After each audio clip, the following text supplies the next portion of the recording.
नमस्कार। असार 29 गते पद तथा गोपनीयताको शपथ लिएका प्रधानमन्त्री शेरबहादुर देउवाले आजसम्म 3 पटक मन्त्रीमण्डल विस्तार गर्दा पनि 7 सदस्य बनाए।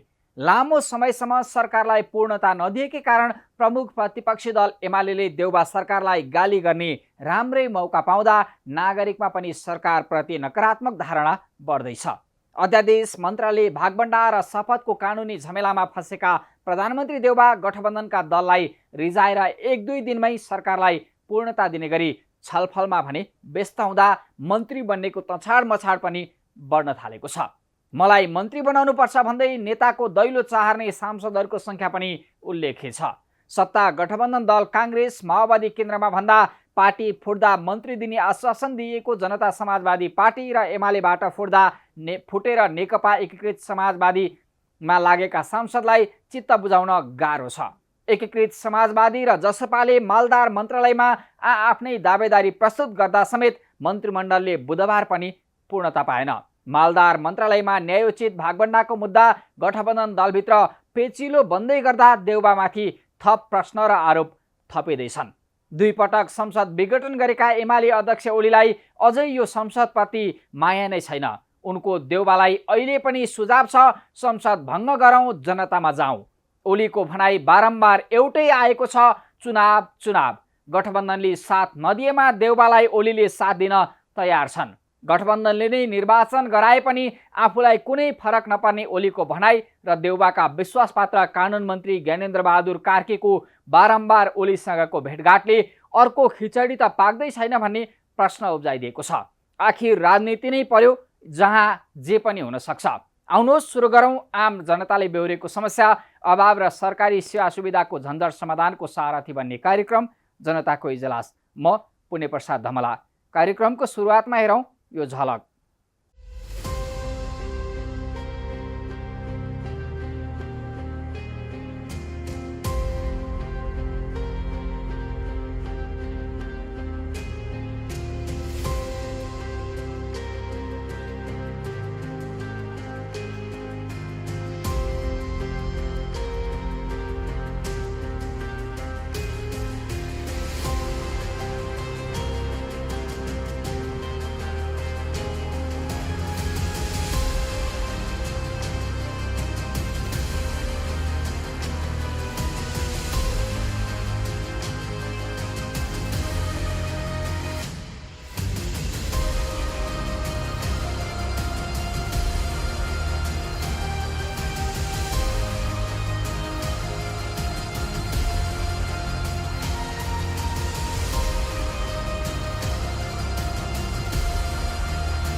स्वागत छ कार्यक्रम जनताको इजलासमा। आज हामी कालिका कन्स्ट्रक्सनले लिएका ठेक्कामा भइरहेको ढिलाइ र बदमासी बारेको सामग्री प्रस्तुत गर्दैछौँ। नेपालको अस्तव्यस्त विकास प्रणाली र सार्वजनिक खरिद नियमावलीलाई समेत आफू अनुकूल बनाएर 5-6वटा ठुला ठेकेदार कम्पनीले कायम राखेको विकासे सिन्डिकेट बारेको रिपोर्टसहित उपस्थित भएका छौँ। तपाईसँग पनि कुनै गुनासो र समस्या भए हामीलाई पठाउन वा टिपाउन सक्नुहुनेछ। तपाईँहरूका जानकारीलाई हामी कार्यक्रममा उच्च प्राथमिकता दिनेछौँ। अब आजको पहिलो विषय, कम्पनी दर्ताका हिसाबले र काम गराएका हिसाबले कालिका कन्स्ट्रक्सन पुरानो, परिपक्व र जिम्मेवार निर्माण व्यावसायिक संस्थाका रूपमा दरिनुपर्ने हो। तर जति परिपक्व र अनुभवी हुँदै गयो उति नै विवादमा परिरहेको छ कालिका कन्स्ट्रक्सन। ठेक्का पाउन मरिहत्ते गर्ने, राजनीतिकदेखि आर्थिक चलखेलमा दौडधुप गर्ने अनि ठेक्का हात परेपछि समयमा काम सक्नुपर्छ भन्नेमा ध्यानै नदिने कालिकाले काठमाडौँ उपत्यकासहित अहिले देशैभर ढिलासुस्तीका कारण बदनामी कमाइरहेको छ। कालिकाको ठेक्का र भइरहेको ढिलासुस्तीबारे हाम्रो टिमले तयार पारेको यो रिपोर्ट हेरौँ।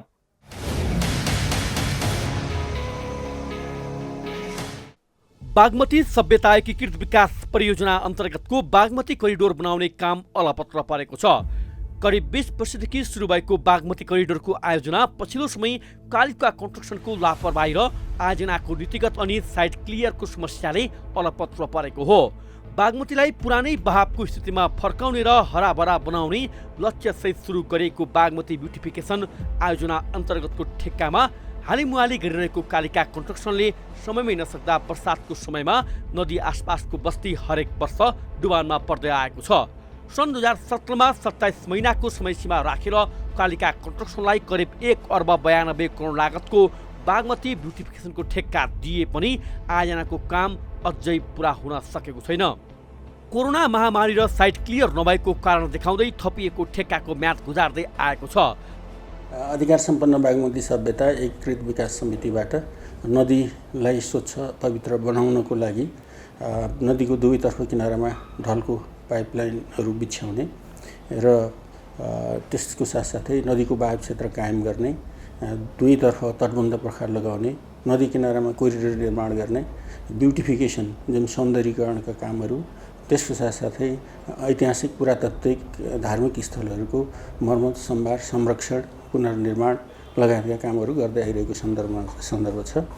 यसै सन्दर्भमा यहाँले जिज्ञासा राख्नुभएको कालिका कन्स्ट्रक्सनबाट यस आयोजनामा कतिवटा काम भएको छ भन्ने जिज्ञासा राख्नुभएको छ।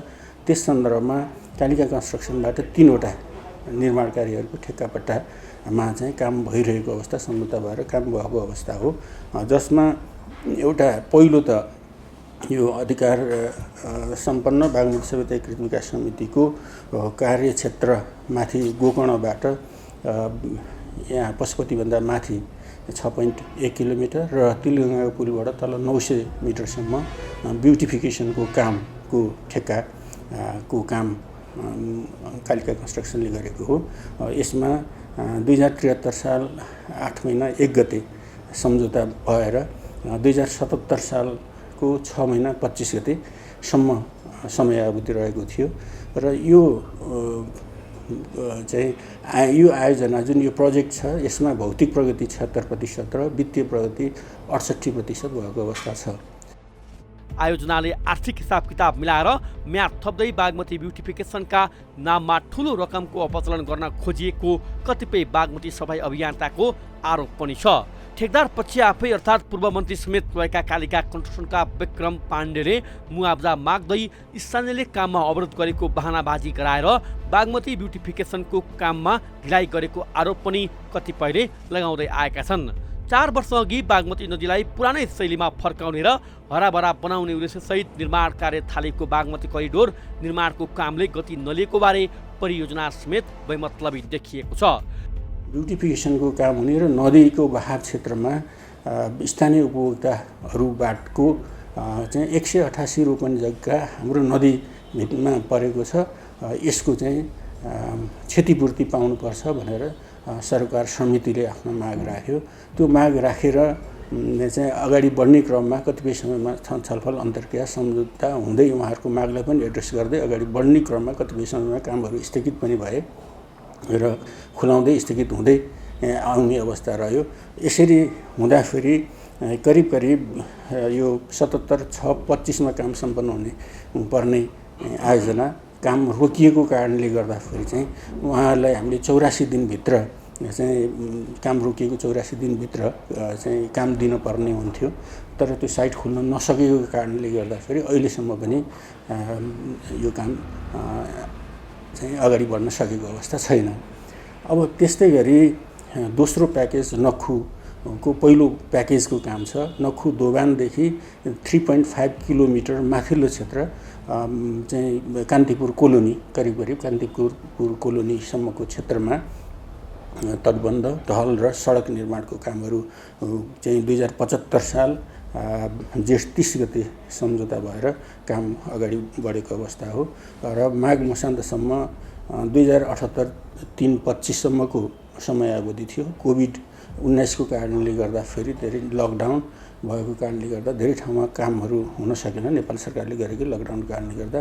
त्यसैले नेपाल सरकारले पनि यस्ता प्रकृतिका आयोजनाहरूमा समयमा काम सम्पन्न हुन नसकेको अवस्थामा 6 महिनासम्म म्याद थप गर्ने अथवा चैत्र मसान्तसम्म म्याद थप गर्न सकिन्छ भनेर निर्णय भएको अवस्था छ। 2078 चैत्र मसान्तसम्म त्यस अनुरूप चाहिँ अहिले माघको मसान्तसम्म नै काम सम्पन्न गर्न सकिन्छ भनेर निर्माण व्यवसायीले म्याद थपको लागि माग गर्नुभएको अवस्था छ।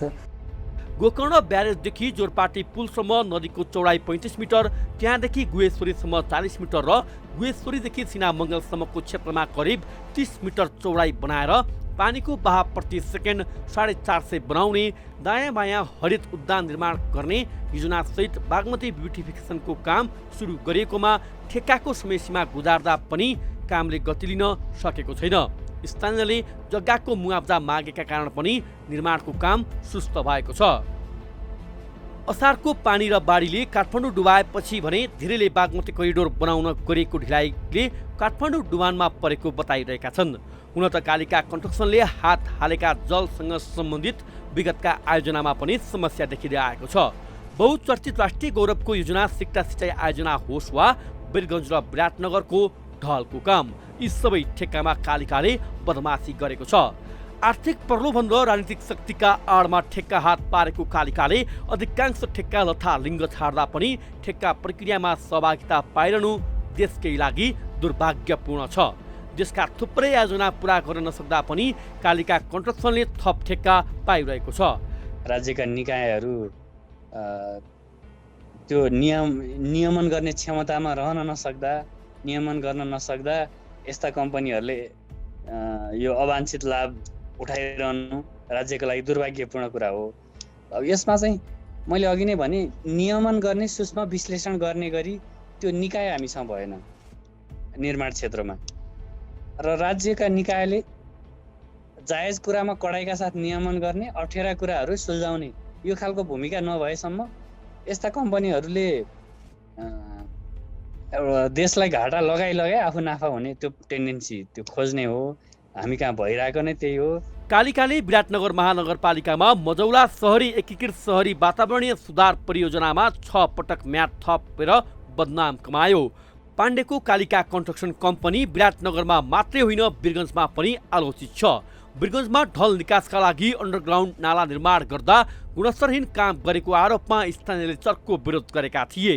रेलको ठेक्का होस् या पुल, सडक, भवन निर्माण र विभिन्न आयोजनाहरू, राजनीतिक शक्तिका भरमा ठेक्का पार्ने तर समयमै काम नसक्ने ठेकदार कम्पनीहरू मध्ये कालिका पनि अग्रस्थानमा आउने गरेको छ। मुलुकमा विभिन्न विकास निर्माणका कार्यहरू भइरहेका छन्। यद्यपि विभिन्न विकास निर्माणका कार्यहरूको समयमा निर्माण कार्य सम्पन्न हुन सकिरहेको छैन, जसका कारण आम नागरिकको आक्रोश बेला बखतमा हामीले निरन्तर देखिरहेका छौँ। विशेष गरी नेपालको ठेक्का प्रणालीमाथि नै बारम्बार प्रश्न उठ्ने गरेको छ। जो निश्चित निर्माण कम्पनीहरू निश्चित केही फर्महरूको कब्जामा रहेको छ नेपालको चाहिँ ठेक्का प्रणाली भन्ने आलोचनाका बीचमा विशेष गरी ठुलो फर्मको रूपमा परिचय बनाएको कालिका कन्स्ट्रक्सन पछिल्लो समय विवादित बनिरहेको छ।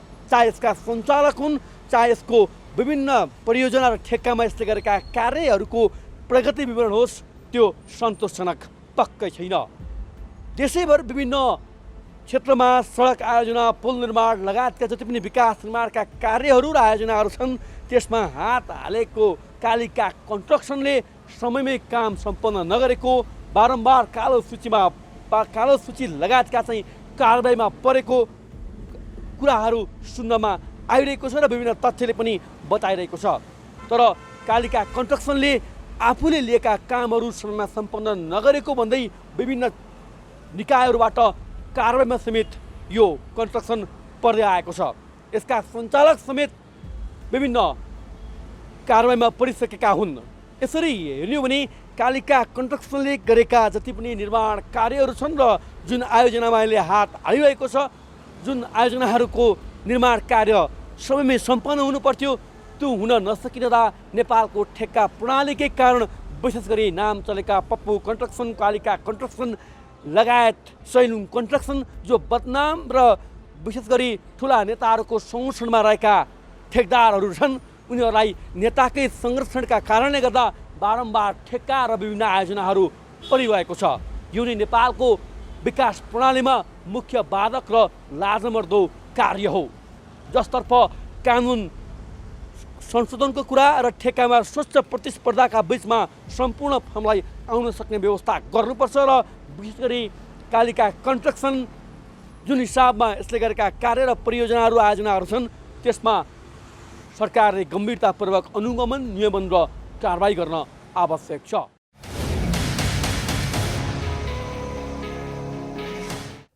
कालिका कन्स्ट्रक्सनले ठेक्का लिएर अलपत्र पारे पनि राजनीतिक संरक्षण राम्रैसँग पाएको छ। हुन त अन्य ठेकेदार कम्पनीहरू पनि विवादित बन्दै आएका छन्। सार्वजनिक खरिद अनुगमन कार्यालयले पप्पू लगायतका 50औं ठेकेदार कम्पनीलाई आर्थिक वर्ष 2077-78 मात्रै कालो सूचीमा राखेको छ। यसरी विवादित र बदनाम बन्ने ठेकेदार कम्पनीमा कालिका कन्स्ट्रक्सनको नाम पनि अग्रस्थानमा छ। स्वयं पूर्व मन्त्री समेत रहेका सञ्चालक विक्रम पाण्डे अख्तियारको फन्दामा परि धरोटीमा फुत्किँदा समेत पछिल्लो समय कालो सूचीको सामना गर्नु परेको छैन। आखिर कालिका कन्स्ट्रक्सनको विवाद र अख्तियारले चलाएको मुद्दा के थियो त? अबको क्रममा हेरौँ यो रिपोर्ट।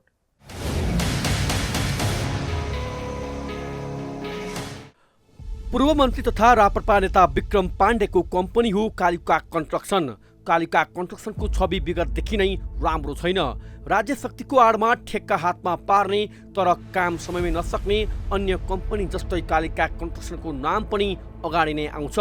त्यसो त कालिका कन्स्ट्रक्सनले गरेका सडक, पुल लगायत निर्माणको गुणस्तर, लागत र समयमा समेत बारम्बार प्रश्न उठ्ने गरेका छन्।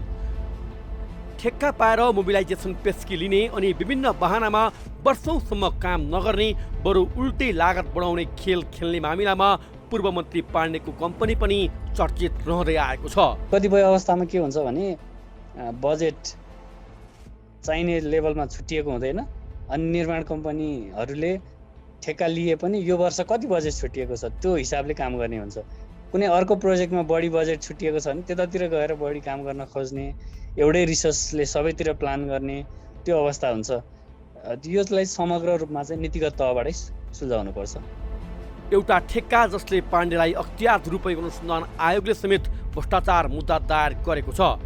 2038मै खन्न थालिएको सिक्टा सिँचाइ आयोजनाको नहर निर्माण भारतीय पक्षको अवरोधका कारण लामो समय अलपत्र पर्यो। 2062मा पुनः नहर निर्माण सुरु भयो। माघ 2070 भित्र 12 अर्ब 70 करोड लागतमा निर्माण सक्ने लक्ष्य थियो। आयोजनाको पश्चिमी मूल नहर निर्माणको ठेक्का कालिका कन्स्ट्रक्सनले पायो, जसका सञ्चालक पाण्डेमाथि राष्ट्रिय गौरवको सिक्टा सिँचाइ आयोजनामा गुणस्तरहीन काम गरेर 2 अर्ब 13 करोडको भ्रष्टाचार मुद्दा चलिरहेको छ। अख्तियार दुरुपयोग अनुसन्धान आयोगले विस्तृत छानबिन गरी 2075 मङ्सिर 22 गते विशेष अदालतमा मुद्दा दायर गरेको थियो। पाण्डेले सिक्टा सिँचाइ आयोजनामा निलम्बित सांसद हरिनारायण रौनियारको पप्पू कन्स्ट्रक्सन जेबीसँगको काम गरेको थियो।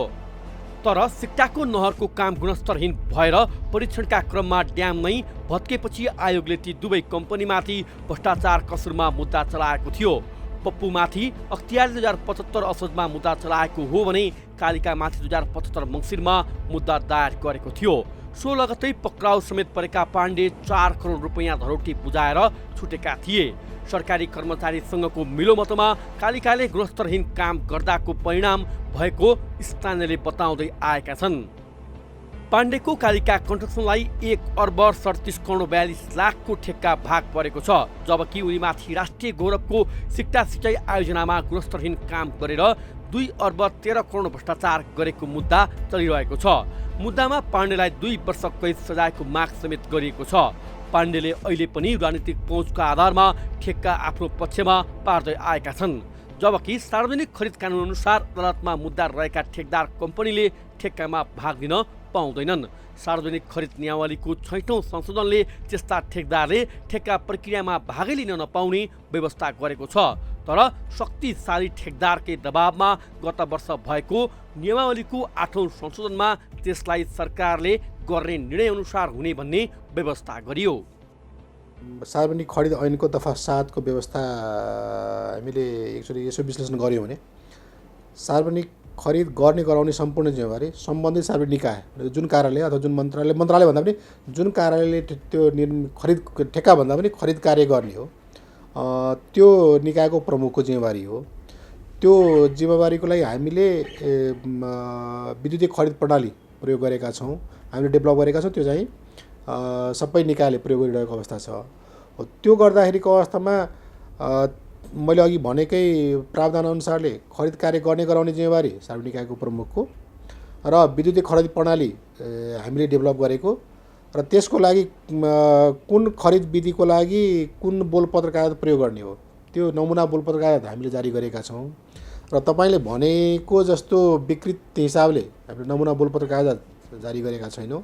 नमुना बोलपत्र कागजमा के योग्यताका आधारहरू निर्धारण गर्नुपर्ने ती कुराहरू त्यहाँ राखिएको छ। त्यसमा कमी कमजोरी भएको छ भने ती कमी कमजोरी हामी कहाँ भने हामी पनि आफ्नो तर्फबाट अनुगमन गर्छौँ अथवा अरू संवैधानिक निकायहरू पनि अनुगमन गर्ने ओभरसाइट एजेन्सीहरू पनि छन्। त्यहाँ पनि ती कुराहरूमा उजुरी परेको छ भने त्यहाँबाट पनि छानबिन भइरहेको हुनसक्छ। त्यो भएर अब ठेक्का कसरी पर्यो अथवा खरिद सम्झौता कसरी भयो भन्ने कुरा एउटा विश्लेषणको पाटो होला। तर खरिद ऐन नियमको कारणले अथवा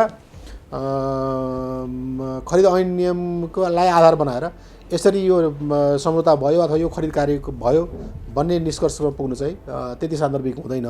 कहीँ कहिले विकृति भएको छ भने त्यो विकृति अथवा त्यो गलत जसले गर्ने जो निकाय अथवा जो व्यक्ति हुनुहुन्छ उहाँ चाहिँ सजायको भागी आज नभए पनि भोलि जुनसुकै बेला पनि त्यसको छानबिन भयो भने त्यो चाहिँ हुन सक्ने सम्भावना त्यतिकै छ।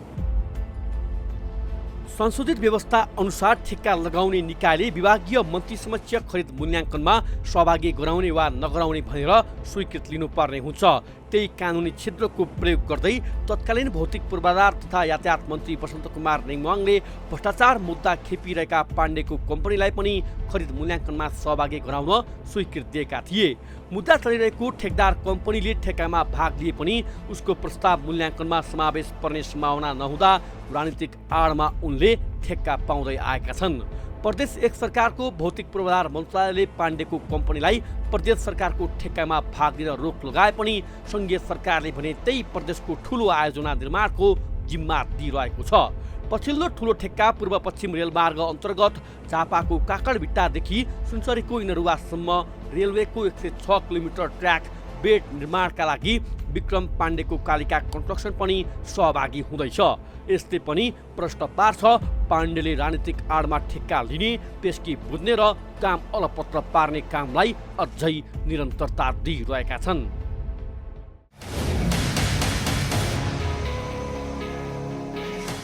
यति धेरै विवाद हुँदा आम उपभोक्ताले प्रश्न उठाउँदा पनि राजनीतिक संरक्षण पाएका र ठूलो आर्थिक चलखेल गर्न सक्नेहरू सदाबार ठेक्का पाउने कम्पनीमा दरिएका छन्। चाहे पप्पूसँगको साझेदारीमा होस् वा अन्य ठेकेदार कम्पनीको केहीमा राम्रो काम गरे पनि कालिका कन्स्ट्रक्सन सडक, पुल, ढल, सिँचाइ आयोजना लगायतका अधिकांश परियोजनामा विवादित भन्दा समेत किन दिइँदैछ ठेक्कामाथि ठेक्का? काम नगर्नेलाई प्रोत्साहन गर्ने कि सच्याउने गरी कारबाही? यो प्रश्न कामचोर ठेकेदारको लिस्ट निकालेर कारबाहीको हिम्मत नगर्ने सरकारका लागि। अब एकैछिन विश्रामपछि सार्वजनिक खरिद नियमावलीको कमी कमजोरी र कानुन नै परिमार्जन गराएर केही सीमित ठेकेदारले चलाउँदै आएको सिन्डिकेट बारेको रिपोर्ट सहित उपस्थित हुनेछौँ। हामीसँगै रहनुहोला।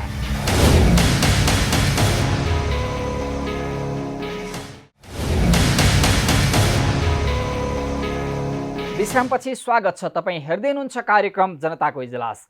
आज हामी हाम्रो विकास प्रणाली र सीमित ठेकेदारले ठेक्कापट्टामा गर्दै आएको हालिमुहालीमा केन्द्रित भएका छौँ। देशको ठेक्का प्रणालीलाई चुस्त र नतिजामुखी बनाउन भन्दै एउटा छुट्टै निकाय गठन गरिएको छ। तर सार्वजनिक खरिद ऐन र नियमावलीका सामान्य कमजोरीमा खेलेर ठेकेदार र ठेक्का लगाउने निकायले मनोमानी गरेको सार्वजनिक खरिद अनुगमन कार्यालय टुलु हेरेर मात्रै बसिरहेको छ। सार्वजनिक खरिद मार्फत सरकारलाई ठग्न र ठेक्काको बोल कबोल अनुसारको काम नगर्न 5-6वटा सीमित ठेकेदार कम्पनीले कसरी काम गरिरहेका छन् त? अबको क्रममा हेरौँ यो रिपोर्ट।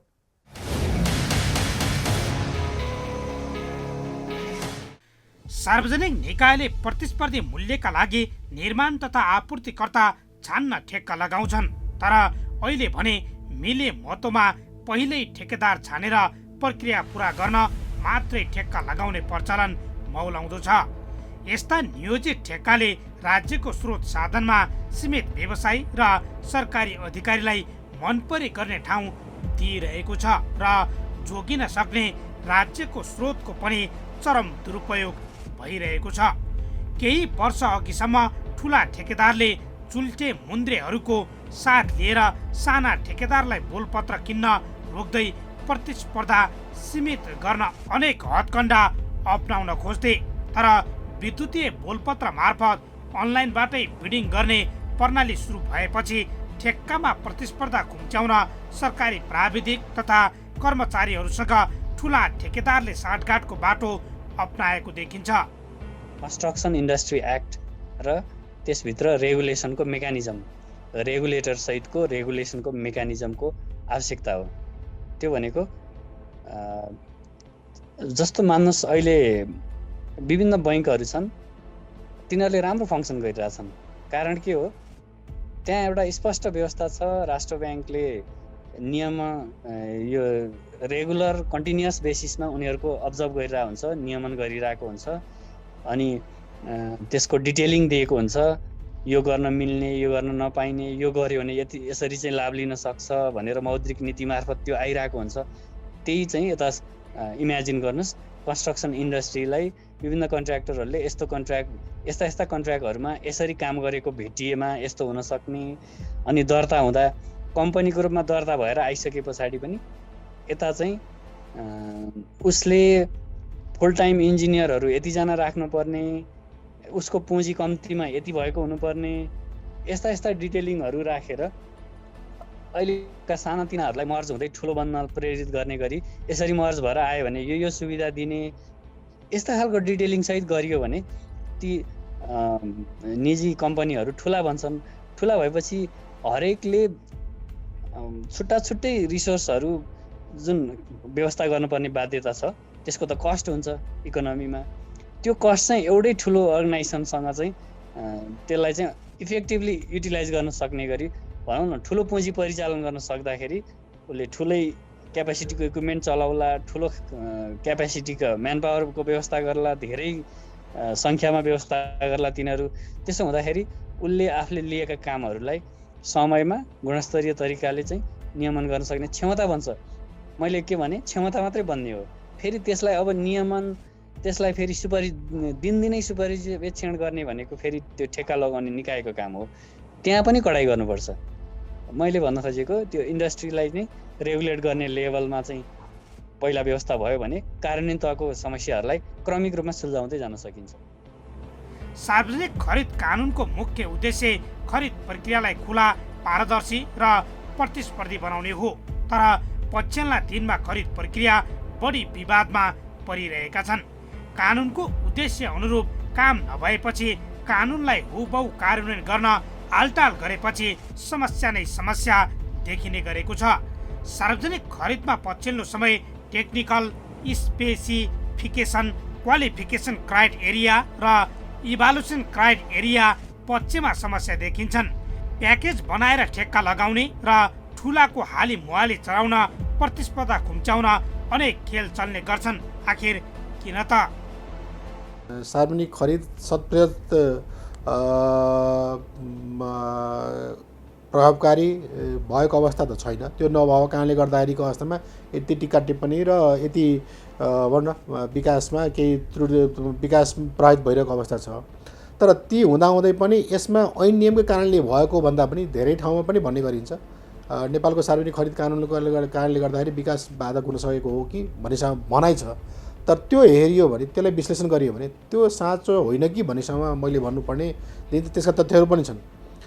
हो, मैले अघि पनि भने ऐन नियममा सुधार गर्नुपर्ने हुन्छ, त्यो सुधार आवश्यक पनि हुन्छ। त्यो सुधार गर्ने पाटो एउटा आफ्नै चरणमा, आफ्नो प्रक्रियामा जान्छ। तर भइरहेको प्रावधान कार्यान्वयन भएको हो कि होइन, त्यो कार्यान्वयन गर्दाखेरिको अवस्था दुईवटा पाटो देखिन्छ।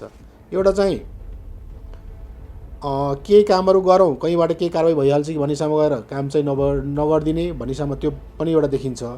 त्यो गर्दाखेरिको अवस्थामा हाम्रोमा चाहिँ समयमा काम नगर्नेलाई त्यो कारवाही हुनुपर्ने स्वाभाविक नै छ एउटा। अर्को भनेको हाम्रोमा विभिन्न स्वार्थ भएका व्यक्तिहरूमा अथवा खरिद कार्य नै भनेको एकजना व्यक्तिले गर्ने होइन। यसमा सार्वजनिक निकायका र जो बोलपत्रदाता हुन्छन् सबैका विभिन्न समूहहरू हुन्छन्। ती समूहहरूमा संलग्न हुने विभिन्न मान्छेहरूको विभिन्न स्वार्थ हुन्छ। एकजनाको स्वार्थ पूर्ति नहुने बित्तिकै त्यो जतिसुकै राम्रो ठेक्का भएको होस्, जतिसुकै राम्रो खरिद कार्य भएको होस्, त्यहाँ चाहिँ केही विकृति छ अथवा केही गलत प्रक्रिया अपनाइएको छ भन्ने आरोप चाहिँ हाम्रोमा सार्वजनिक खरिदको पाटोमा मात्र नै कि जुनसुकै परिवेशमा चाहिँ त्यो लाउने बानी चाहिँ अहिले बढी देखिन्छ। त्यो भएको कारणले गर्दाखेरि हो त्यो टिक्का टिप्पणी चाहिँ भएको स्वाभाविक हो।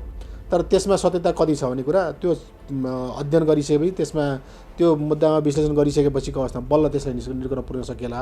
अब मैले यहाँबाट भन्दाखेरिको अवस्थामा यस्ता विकृतिहरू छन्, नभएका होइनन् हो, तर त्यो विकृतिहरू भएको कारणले गर्दाखेरिको अवस्था त्यो विकृतिहरू क्रमैसँग सुधार गर्नलाई समसामयिक सुधारहरू भइरहेका हुन्छन् हो। सुधारमा सबै कुराहरू एकैचोटि नसमेटिन सक्छ, त्यो समेट्ने प्रयास अहिले पनि भइरहेको छ। अहिले पनि कुनै न कुनै रूपमा चाहिँ नियावलीमा के संशोधन गर्न सकिन्छ, के आवश्यक छ, ऐनमा के संशोधन गर्नु आवश्यक छ, विभिन्न चरणमा चाहिँ प्रारम्भिक भए पनि छलफलहरू भएका छन्। अब त्यो अहिले मूर्त रूप लिइसकेको अथवा अलिकति सरोकारवालाहरूसँग गहन रूपमा छलफल गर्ने जानुपर्ने अवस्था भइसकेको छैन। तर ऐन नियममा भएको प्रावधानले नै यो विकृति ल्यायो भन्नेमा चाहिँ म चाहिँ विश्वास गर्छु। निर्माण परियोजनामा बोलपत्र आह्वान गर्दा नै विशेष शर्त राखेर कुनै कम्पनीको मात्रै योग्यता पुग्ने अवस्था पारेर पनि चलखेल भइरहेको छ। प्रतिस्पर्धा नै नगराई सरकारी कोषमा लुट मचाउन सीमित राजनीतिज्ञ, कर्मचारी र ठेकेदारले राम्रै लाभ लिइरहेका छन्। ठेकेदार र सरकारी उच्च पदस्थ कर्मचारीको मिलोमतमा फर्जी ठेक्काहरू धमाधम भएपछि नियामक निकायहरूमा उजुरीको चाङ लागेको छ। तर सरकार ठेकेदारको गठजोडका कारण त्यस्ता ठेक्का स्थगित हुने र सम्बन्धितलाई कारबाही भएको उदाहरण नै भेटिँदैन। सार्वजनिक खरिद अनुगमन कार्यालयले यस्ता गलत काम गर्ने विरुद्ध खरो लाग्नुपर्ने हो, तर उनै यो खेलमा सहभागी भइरहेको छ। त्यो ठुला ठेकेदार हाबी छन् भन्दा पनि अब त्यो ठुलो रकमको काम भएपछि स्वाभाविक रूपमा योग्यता ठुलो चाहिन्छ, बढी चाहिन्छ। योग्यता बढी चाहिने बित्तिकै बढी टर्नओभर भएका अथवा बढी पुँजी भएका निर्णय व्यवसायहरू आउनु भए। तर तपाईँले भने जस्तैको अवस्थामा त्यो यदि देखिएको, तपाईँले भनेअनुसार मुख्य निर्माण व्यवसायहरू चाहिँ घरमै बसे, अरूले मात्र काम गरेको हो भनेसम्म यदि त्यो छ भने त्यसमा जसले समझौता गरेको पक्ष जुन सार्वजनिक निकाय हो, त्यो सार्वजनिक निकायको पक्ष चाहिँ त्यो निकाय र त्यो निकायमा त्यो आयोजनामा संलग्न भएका आयोजना व्यवस्थापकहरूको दोष म देख्छु।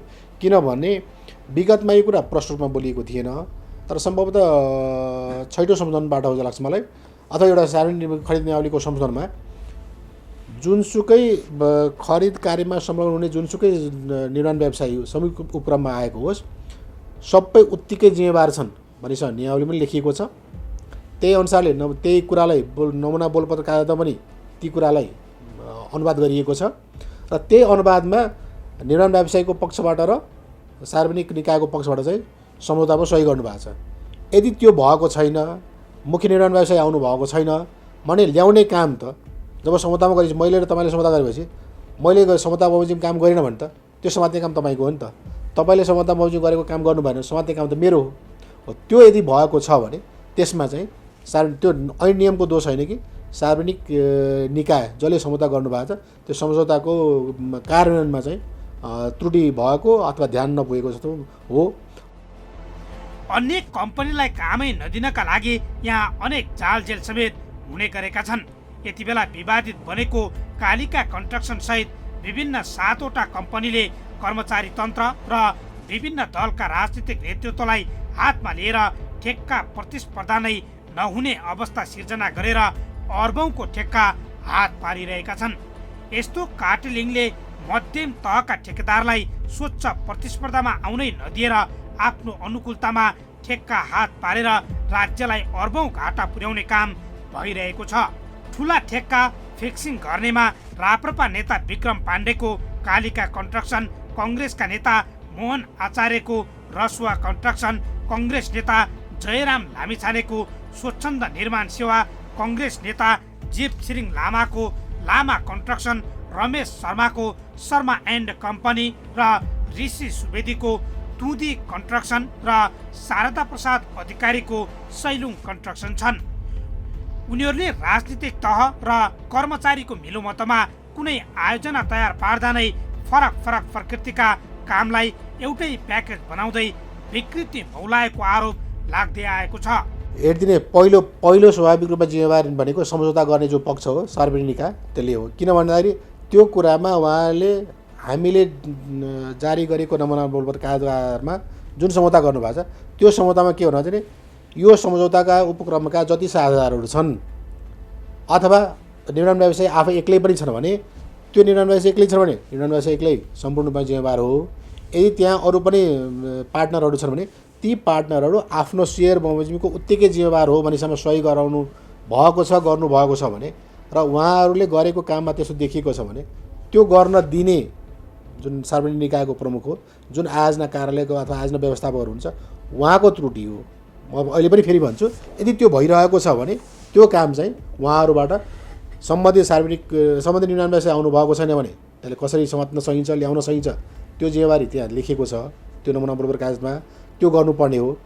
त्यो नगरिकन होइन अब आएन, अब यसरी यो बाध्यता हो, यहाँबाट यसरी चलिरहेको छ भनेसम्म छोडियो भने त त्यो छोडेर कसरी छोडिदिएको खण्डमा ऐन नियमको प्रावधान त काट्न सकिँदैन नि। सम्झौताको प्रावधानमा त्यो गर्न पाइने ठाउँ छैन, न त्यो निर्माण व्यवसायले दिएको छ। यदि निर्माण व्यवसायले गरेको छ भने त्यसलाई कसरी काम ठाउँमा ल्याउने त्यो जिम्मेवारी चाहिँ सम्बन्धित जुन सार्वजनिक निकाय हो त्यसलाई दिएको छ। त्यो नगर्दाखेरिको अवस्थामा त्रुटि त्यहाँ भएको हो। त्यो त्रुटि पर्दाखेरिको अवस्थामा स्वाभाविक रूपमा अनुगमन गर्ने निकायहरू र अरू अनुसन्धान गर्ने निकायहरू चाहिँ उजुरी पर्दाखेरिको अवस्थामा अनुगमन अनुसन्धान चाहिँ हुन्छ। प्याकेज बनाएर ठुलो रकमको बोलपत्र आह्वान गर्दा सिमेन्ट ठेकेदार मालामाल भइरहेका छन्। यो विषय स्वयं सार्वजनिक खरिद अनुगमन कार्यालयको वार्षिक प्रतिवेदनले पनि बोलेको छ। धरहरा पुनर्निर्माणको टेन्डरमा कार्टेलिङ तोडिने अवस्थामा कालिकाले खेलेको भूमिकाबाट ठेक्का हत्याउन कतिसम्म खेल चल्छ भन्ने प्रश्न पार्छ। सबैभन्दा कम ठेक्का प्रस्ताव गरेर पाउने GIETC रमन कन्स्ट्रक्सनले 3 अर्ब 45 करोड रुपियाँ राख्दा CICO कालिका रसुवा जेबीले 4 अर्ब 39 करोड, ZIEEC लामा जेबीले 4 अर्ब 50 करोड, CR5 CEC स्वच्छन्द जेबीले 4 अर्ब 52 करोड र कुमार CFCले 4 अर्ब 49 करोडको टेन्डर हालेका थिए। अझ उनै कम्पनीले प्रधानमन्त्री कार्यालयमा उजुरी दिन पुगेका थिए।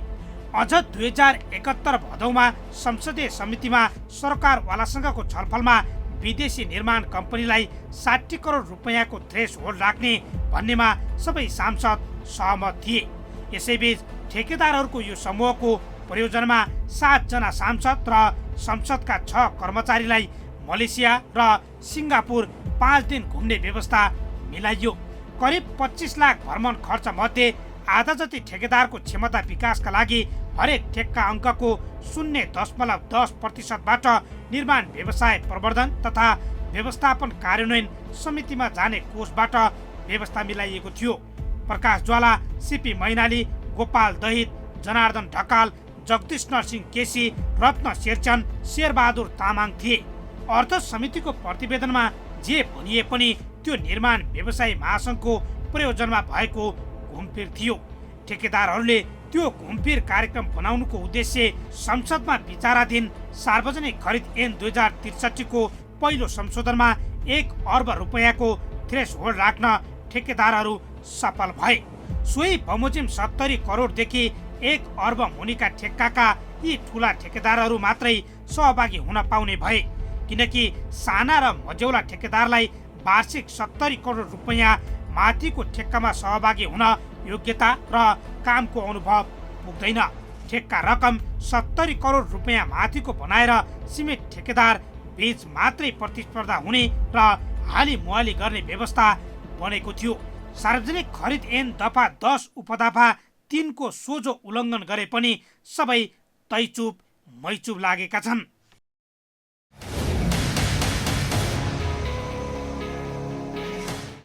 ठेक्कामाथि ठेक्का थप्ने अनि योग्यता र अनुभव पुगेको फर्म बेचेर कामै नगरी कमिसन थाप्ने ठुला ठेकेदारको आर्थिक र राजनीतिक प्रभावको शिकार कहिलेसम्म सरकारी निकाय बनिरहने? कालिका, पप्पू, लामा, सैलुङ, स्वच्छन्द, रसुवा कन्स्ट्रक्सन लगायतका ठुला ठेकेदारले देशको विकास प्रणाली बिगार्न गर्दै आएको मनमानी र सिन्डिकेट रोक्न सरकार र सरोकारवाला निकाय गम्भीर बनुन्।